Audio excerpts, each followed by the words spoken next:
গিন্নি, দাদা কোথায়? সবাইকে দেখতে পাচ্ছি কিন্তু ওকে তো দেখতে পাচ্ছি না। তোমার দাদা তো সেই কোন সকালবেলায় দোকানে চলে গেছে, তোমাকে তো ডাকছিল, তুমি ঘুমাচ্ছিলে বলে আর ডাকেনি। শরীরটা ভালো নয় তো, তাই জন্য আমি ঘুম থেকে উঠতে একটু দেরি হয়ে গেল আর কি। তাহলে তোমায় আজকে আর দোকানে যেতে হবে না, তোমার দাদা খুব চেঁচাবে।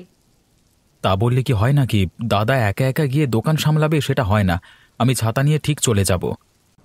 কথাটা শোনো তুমি, তোমার এত সর্দি কাশি হয়েছে, এই বৃষ্টির পানিতে ভিজে আর শরীর খারাপ করো না।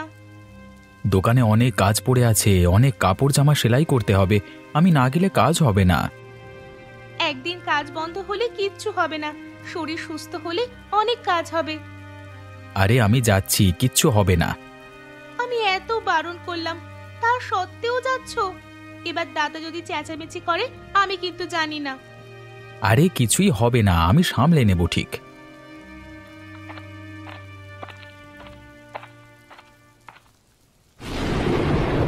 ধুর, এই বৃষ্টির জন্য আজকেও নদীতে মাছ ধরতে যাওয়া হবে না। এত বৃষ্টি হলে হয়? না, এই ঝড় বৃষ্টিতে একদম মাছ ধরতে যাবি না। কিছু একটা বিপদ হয়ে গেলে তো আমার কি হবে বলতো? একদম যাবি না। না গো, যাবো না। ইলিশ ধরবার সময় এইরকম বাধা পড়ে গেলে লাভ করবো কিভাবে? কত দিনই বা এভাবে বসে বসে খাবো? জমানো টাকা যতক্ষণ আছে ততক্ষণ খা।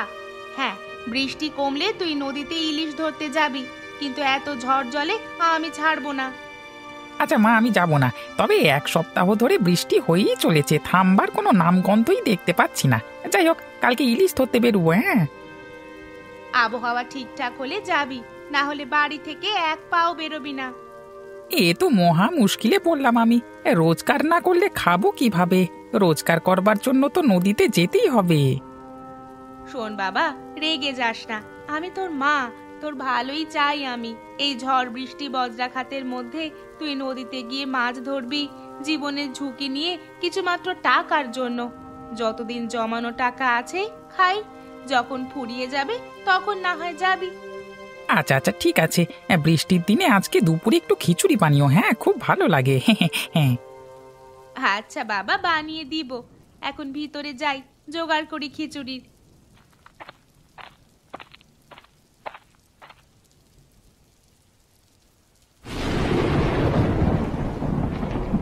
দাদা, এসে গেছি।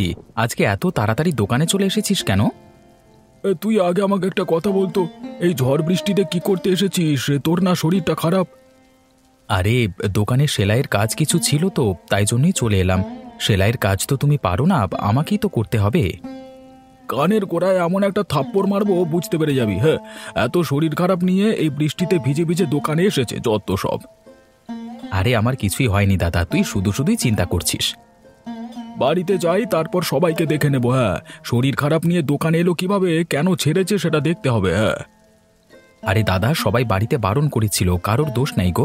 আমার অনেক কাজ আছে বলেই এলাম, রাগ করো না। না, রাগ করবে না। এত শরীর খারাপ, এত ওষুধ খাচ্ছিস, তোর আসবার দরকার কি ছিল? হ্যাঁ। আচ্ছা, এসব কথা এখন ছাড়ো, আমি কাজে বসি। হ্যাঁ, যতটুকু কাজ হয় ওটাই অনেক। কি বলতো, কাস্টমারকে কথা দিয়েছি এই দিনের মধ্যেই ওনার কাজটা করে দেব। এবার করতে না পারলে কথাটা রাখতে পারবো না আমি, তাই চলে এলাম। আজকে আর কিছু বলছি না। এবার যখন অর্ডার নিবি তখন কাস্টমারের থেকে বেশি সময় নিয়ে নিবি, একদম তাড়াহুড়োর কাজ করবি না। আচ্ছা দাদা, আর হবে না, তুই তোর কাজে মন দে। আজকে তো খরিদ্দারের দেখা নেই গো, দোকানটাকে একটু গুছিয়ে ফেল না। হ্যাঁ, আমি ওটাই ভাবছিলাম, দোকানটাকে আজকে ভালোভাবে গুছিয়ে রাখবো। বৃষ্টি থামলেই তো আবার ভিড় শুরু হয়ে যাবে। আমি কাজ শুরু করছি, যেটা করলে ভালো হয় সেটা তুই কর।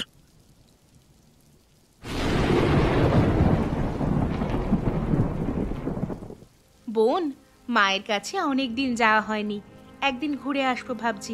তুইও যাবি তো? হ্যাঁ, তুই যদি যাস আমিও তো যাব। দুজনে একসাথে না গেলে মজা হয় না। এই ঝড় বৃষ্টি থামলে একদিন ঘুরে আসবো। প্রায় মাস 6 হলো বাপের বাড়ি যাই না। হ্যাঁ, ঠিকই বলেছিস, মায়ের জন্য আমারও মন খারাপ করছে।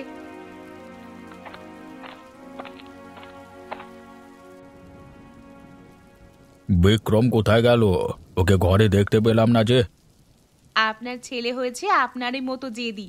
শরীর খারাপ, অত করে বারণ করলাম, দোকানে আজকে যেতে হবে না, ছাতা নিয়ে এসেই চলে গেল। আরে এখানে আমার সাথে আবার তুলনা করবার কি আছে?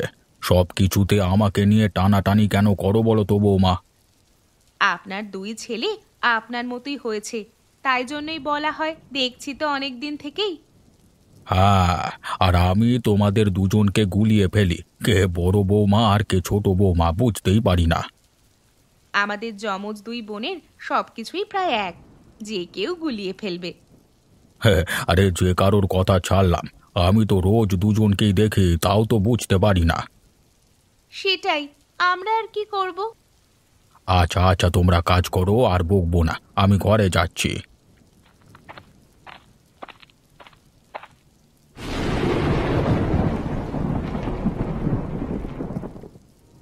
মেয়ে দুটো কতদিন আমার কাছে আসেনি, প্রায় 6 মাস হয়ে গেল। সব ঠিকঠাক আছে তো? কোনো বিপদ আপদ হলো না তো? খুব মন খারাপ করছে আজকে। এই বৃষ্টিটা কমলে একদিন মেয়ে জামাইয়ের বাড়িতে যাব। একটা সুবিধা আছে, দুই মেয়ের এক বাড়িতে বিয়ে হওয়ায় আলাদা আলাদা জায়গায় যেতে হয় না আমাকে।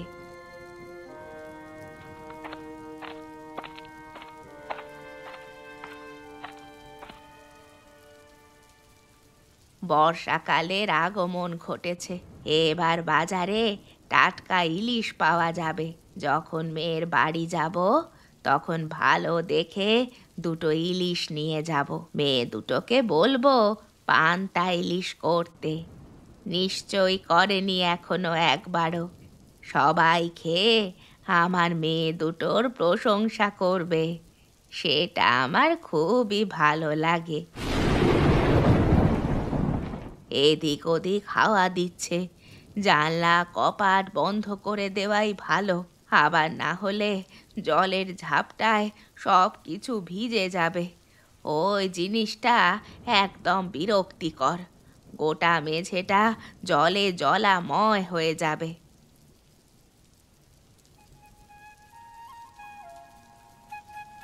বেশ অনেক টাকা জমেছে, দুটো ইলিশ ভালোভাবেই কিনে নেওয়া যাবে। একটা নিয়ে গেলে কেমন কেমন লাগে, কত বড় পরিবার, একটা মাত্র ইলিশে হয় নাকি? ভালোই হলো, টাকাটাও আছে, আর চিন্তা নেই।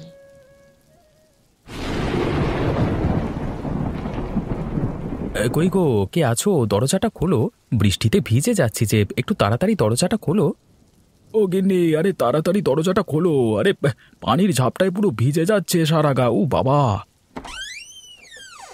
আয় আয়, তোরা ভেতরে আয়। আরে পুরো ভিজে গেছিস দেখছি, ভেতরে এসে আগে সারা শরীর মুছে নে। সকলে এবার চুপচাপ খেয়ে নাও, অনেকক্ষণ তো বেরিয়েছো, নিশ্চয়ই দুজনের খুব ক্ষুধা লেগেছে। সবাই তো খেতে বসেছে, কিন্তু বাবা কোথায়? বাবা তো দরজা খুলে দিল, তো খেতে এলো না কেন? বাবার আগেই খাওয়া হয়ে গেছে, উনি দুপুরে খাওয়ার পর আর কারোর সাথে দেখা করবেন না বলেছেন। কেন, কি এমন হলো? কি হলো তুমি বুঝতে পারছো না? এত শরীর খারাপ করার পরেও তুমি দোকানে গিয়েছিলে।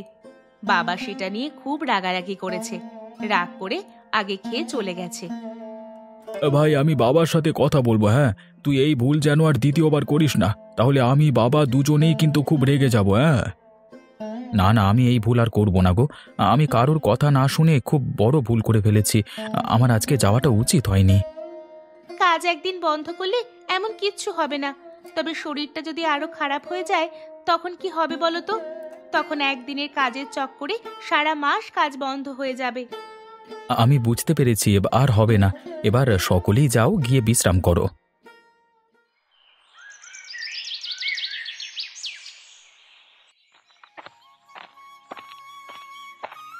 অনেক দিন থেকেই ভাবছিলাম মেয়ের বাড়ি ঘুরে আসব, আজকে বেরিয়েই পড়লাম। কিছু খবর না দিয়েই রওনা দিলাম। আমায় দেখে খুব অবাক হবে মেয়ে দুটো। এখন বাড়িতে চাবি দিয়ে তাড়াতাড়ি হাঁটা শুরু করি, না হলে আবার বেলা হয়ে যাবে। যাওয়ার সময় তো কই কই কোনো ইলিশ মাছের বাজার তো দেখতে পেলাম না। কোথাও থেকে তো একটা কিনতে হবে। মেয়ের বাড়ি যাব খালি হাতে, এ কেমন কেমন একটা দেখায়। আর একটু এগিয়ে গিয়ে দেখি যদি পাই। এতক্ষণ ধরে হাঁটাহাঁটি করছি, এবার খুব ক্লান্ত অনুভব করছি নিজেকে। জল পিপাসাও পেয়েছে।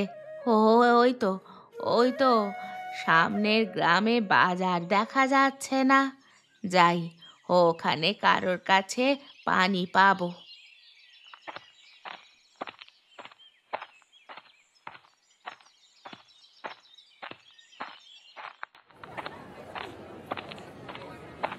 আসুন জেঠিমা, আসুন, আমার কাছে সমস্ত মাছ পেয়ে যাবেন। হ্যাঁ, যে মাছটা চাইবেন সেটাই দিয়ে দেব। আচ্ছা বাবা, তোমার কাছে ইলিশ মাছ আছে? হ্যাঁ, বলেন কি আপনি? এই বর্ষাকালে আমার কাছে ইলিশ মাছ থাকবে না সেটা আবার হয় নাকি? আপনি কি এই গ্রামের বাসিন্দা নয় নাকি? না বাবা, আমি এই গ্রামের বাসিন্দা নই, আমি পাশের গ্রামে থাকি। ও আচ্ছা, ওই জন্যই ভাবি আপনি আমার ব্যাপারে জানেন না কেন। আচ্ছা, আপনাকে কটা ইলিশ মাছ দেব? আমার তো 2টা ইলিশ মাছ লাগবে, তবে আমার কাছে ওই 200 টাকাই আছে। এই টাকায় হবে?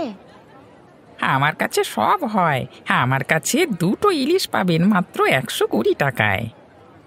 তাহলে তো ভালোই হলো। আমাকে তাহলে তাড়াতাড়ি 2টা ইলিশ দিয়ে দাও তো, যেতে হবে মেয়ের বাড়ি। ও আচ্ছা, আপনার মেয়ের বাড়ি এই গ্রামে? আপনার মেয়ের কাদের বাড়িতে বিয়ে হয়েছে? এই গ্রামে যমজ বউ আছে, জানো?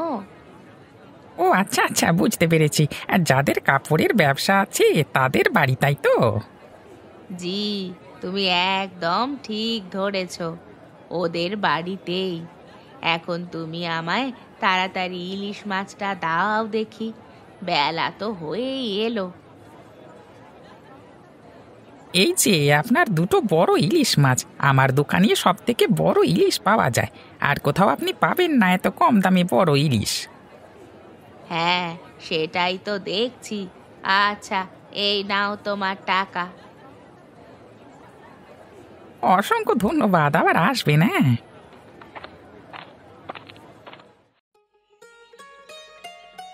ব্যবসা কেমন চলছে বল তোরা? অনেকদিন তো আমি এসবের খবর নিইনি। হ্যাঁ বাবা, ব্যবসা মোটামুটি ভালোই চলছে। এই বর্ষাকালে এমনি বেচা কেনা একটু কম। হ্যাঁ, সেটা আমি জানি। আমি তো শুধু বর্ষাকালটা বলছি না, আমি সারা বছরটার কথা বলছি। সারা বছর ব্যবসা ভালোই চলে। আমাদের দোকান থেকে যেমন জামা কাপড় বিক্রি হয়, তেমনি অনেক সেলাইয়ের কাজও আসে। ওই নিয়ে সারা বছর মোটামুটি একটা ভালো অর্থ উপার্জন হয়। হ্যাঁ, এটাই হলো একটা পরিষ্কার কথা। আমি এটাই জানতে চাচ্ছিলাম। কিন্তু কোনো কাস্টমারের সাথে তোরা খারাপ আচরণ করবি না। সব সময় ভালো এবং ভদ্র আচরণ করবি, তবেই দ্বিতীয়বারে সেই কাস্টমার আমাদের দোকানে আসবে। জি বাবা, আমরা ওটাই করি। এবার আমরা যাই। হ্যাঁ, দোকান খুলতে হবে তো। যা জানবার ছিল সব কিছুই আমার জানা হয়ে গেছে। এবার তোরা যেতে পারিস, গিয়ে দোকান খোল। বিক্রম, চল রে, ওঠ। আজকে দোকান খুলতে অনেকটাই দেরি হয়ে গেল। এবার তাড়াতাড়ি চল, মনে হয় অনেক কাস্টমার ফিরেও গেছে। চল চল চল। এই তো রে দাদা, যাচ্ছি। যে কথাগুলো বললাম মাথায় রাখিস, তাহলেই দেখবি ব্যবসা রমরম করে চলছে, আর পেছনে ফিরে দেখতে হবে না। ঠিক আছে বাবা, আমরা আসছি। হ্যাঁ,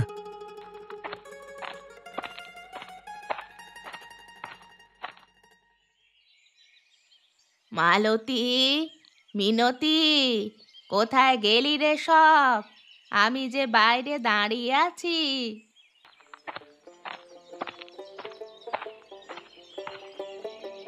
আরে মা, তুমি হঠাৎ করে?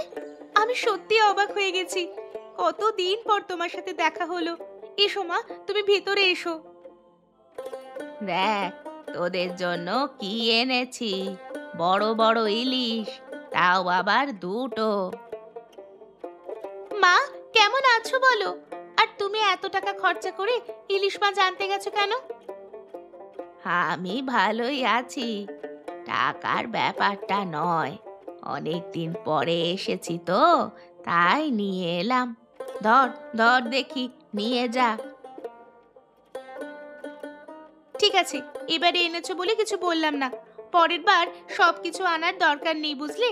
মেয়ের বাড়ি যখন ইচ্ছা তখন আসবে, তা বলে প্রত্যেকবারই নিয়ে আসতে হবে নাকি কিছু? হ্যাঁ মা, বোন ঠিকই বলেছে। আচ্ছা বাবা, হয়েছে হয়েছে, এবার ভিতরে চল। আমার কোমরে যে ব্যথা করছে, জানিস তো, বাতের ব্যথা সহ্য করতে পারি না। তুমি ভিতরে এসো আস্তে আস্তে। ভিতরে এসে এই চেয়ারের ওপর বসবে, দেখবে আরাম পাবে। এতক্ষণে যেন মনে হচ্ছে শান্তি পেলাম। সেই কত দূর থেকে হেঁটে হেঁটে আসছি, বয়সটাও তো অনেক হয়েছে, তাই আর পারি না। তোরাও কতদিন আমার বাড়িতে যাসনি বলতো? মন খারাপ করছিল, তাই চলে এলাম। তা তুমি ভালোই করেছো। আমাদের সংসারে প্রচুর চাপ ছিল, তাই জন্য যেতে পারিনি। আবার এখন বর্ষাকাল, যখন তখন বৃষ্টি পড়ছে। আমরা ঠিক করেছিলাম বর্ষাকাল কেটে গেলেই তোমার বাড়িতে যাব দুবনে। ও, তাহলে আমি আগে এলাম? জি, তুমি আগে এলে। আচ্ছা, তোমরা দুজন গল্প করো, আমি গিয়ে মাছগুলো ভেজে ফেলি।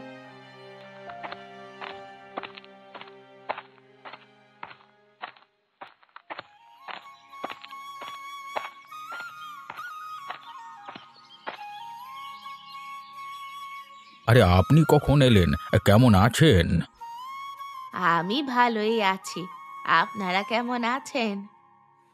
ওই মোটামুটি চলে যাচ্ছে। বয়সকালে আর কি বলবো। সেই হচ্ছে কথা। বয়স হলে যে কি দুর্গতি হয়, সেটা এখন আমরা বুঝছি। বৌমা, পান্তা ভাত আছে তো? আমাকে দিয়ে দেবে, খাবো। হ্যাঁ, ক্ষুধা লাগছে। হ্যাঁ বাবা, পান্তা ভাত। আচ্ছা, আমি এক্ষুনি দিচ্ছি। মিনতি তো ইলিশ মাছ কাটতে গেছে। ওই মালতী, আজকে তোদের পান্তা ভাত আছে? তাহলে দুপুরে পান্তা ইলিশ রান্না করতে পারিস তো, যেই রকম বিয়ের আগে রান্না করতিস। পান্তা ইলিশ? সেটা আবার কি জিনিস? কোনোদিন খাইনি তো। শ্বশুর মশাইকে কোনোদিন রান্না করে খাওয়াসনি তোরা? এখানে করার সুযোগ হয়ে ওঠেনি। পান্তা ইলিশ রান্না করলে অনেকটা পরিমাণে ইলিশ মাছ লাগে তো, তাই। রাঘব বাবু, শুনুন তাহলে, যখন আমার দুই মেয়ে আইবুড়ো ছিল, তখন বাড়িতে রান্না করতো পান্তা ইলিশ। ওদের দুজনের, মানে যমজ বোনের হাতের তৈরি পান্তা ইলিশ পুরো গ্রামে বিখ্যাত ছিল। বাবা, বৌমা আমাদেরকে একবারও মুখ ফুটে বলেনি। বললেই তো ইলিশ মাছ এনে দিতাম। তাহলে আজ কি করে ফেলো? আচ্ছা ঠিক আছে, আজকেই আমরা পান্তা ইলিশ রান্না করছি। ওরা দুজন দুপুরে এসে যখন খাবে, চমকে যাবে। বিক্রম, দোকানে ঝাপটা নামিয়ে দে, তালাটা ভালো করে আটকে দিস। হ্যাঁ, ওটাই আগে দরকার। এই যে ঝাঁপি নামিয়ে তালা দিয়ে দিলাম। দরকার হলে একবার তুই দেখে নে সব ঠিকঠাক আছে কিনা। আর দেখবার দরকার নেই, তুই যখন দিয়েছিস তখন ভালোভাবেই দিবি, এটা আমি জানি।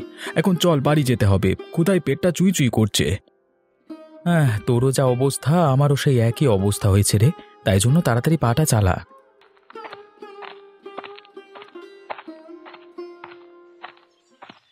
দোকান বন্ধ করে বাড়ি যাওয়া হচ্ছে নাকি? দুপুর হয়ে গেল তো, এবার খাওয়া দাওয়া করতে হবে, আবার বিকেলে দোকান খুলবো। আজকে তো তোমাদের শাশুড়ি মা এসেছে গো, আমার থেকে দুটো বড় বড় ইলিশ কিনে নিয়ে গেল। বাড়িতে যাও, ইলিশ মাছ দিয়ে ভাত খাবে, দারুণ লাগবে। হ্যাঁ হ্যাঁ হ্যাঁ। আজকে শাশুড়ি মা এসেছেন? কই, আমরা তো কিছুই জানি না। আরে আমি মিথ্যে বলছি না। হ্যাঁ, তোমরা বাড়ি গিয়ে দেখবে আমার কাছ থেকে ইলিশ মাছ কিনে নিয়ে গেছেন, তাই বললাম আর কি। মানে আমাকে বলছিলেন সব কিছুই। আরে আমরা যখন বেরিয়ে এসেছি তারপরেও তো আসতে পারে। তাহলে তাড়াতাড়ি চল, এত দেরি করে যাওয়াটা উচিত হয়নি রে। আচ্ছা কালুদা, তাহলে আমরা এখন আসি। হ্যাঁ, বেশি দেরি করলে আবার অসুবিধা আছে। তোমার সাথে পরে কথা বলবো।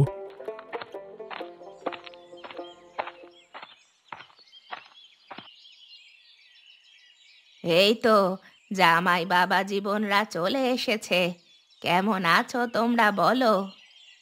আমরা ভালোই আছি। আপনি কেমন আছেন মা? আমরা ভালো আছি মা। আপনি কখন এলেন? আমরা তো কিছুই জানি না কই। আমি কাউকে কিছু না জানিয়ে চলে এসেছি, সবাইকে চমকে দেব বলে। এই, পরে গল্প করবে, এখন মাদুরে বসে পড়ো। খাবার নিয়ে চলে এসেছি। আজকের মেনু পান্তা ইলিশ। সে আবার কি? কোনোদিন তো নাম শুনিনি। আরে খেয়ে দেখো, ওইভাবে মুখে বলা যায় না। খেয়ে বলো কেমন হয়েছে। আমাদের দুই যমজ বোনের হাতের তৈরি পান্তা ইলিশ।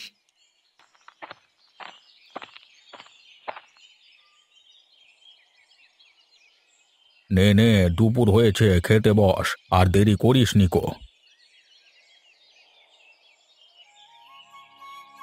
আমি সত্যি কথা বলছি, এরকম খাবার আমি জীবনে কখনো খাইনি। তোমরা এত সুন্দর রান্না করতে জানো, আগে বলনি কেন? হ্যাঁ, আসলে পান্তা ভাত দিয়ে রান্না করতে হয় তো, তাই বলিনি। যদি তোমরা খারাপ ভাবো তাই জন্য। আরে রান্না করবে সুস্বাদু, তাতে আবার খারাপ ভাববার কি আছে? এবার মাসে একদিন এই রান্নাটা হবে, হ্যাঁ, মানে বর্ষাকালে। না হলে তো ইলিশ পাওয়া যাবে না। পান্তা ইলিশ হবে কি করে? বৌমা, এই রান্নাটা সত্যি অসাধারণ হয়েছে। যে খাবে সেই প্রশংসা করবে। পান্তা দিয়ে যে এত ভালো রেসিপি রান্না করা যায়, সত্যি জানতাম না। সকলে তৃপ্তি করে পান্তা ইলিশ খাবেন। আমার দুই যমজ মেয়ে এই রান্নাটা খুব ভালো পারে। এত সুন্দর রান্না ভালোভাবে না খেলে হয়? শাশুড়ি মা, গিন্নি, বৌদি, তোমরা বসে পড়ো, না হলে নিমেষের মধ্যে শেষ হয়ে যাবে। ওই নিয়ে চিন্তা করো না তোমরা, আমাদের জন্য আলাদা করে তোলা আছে।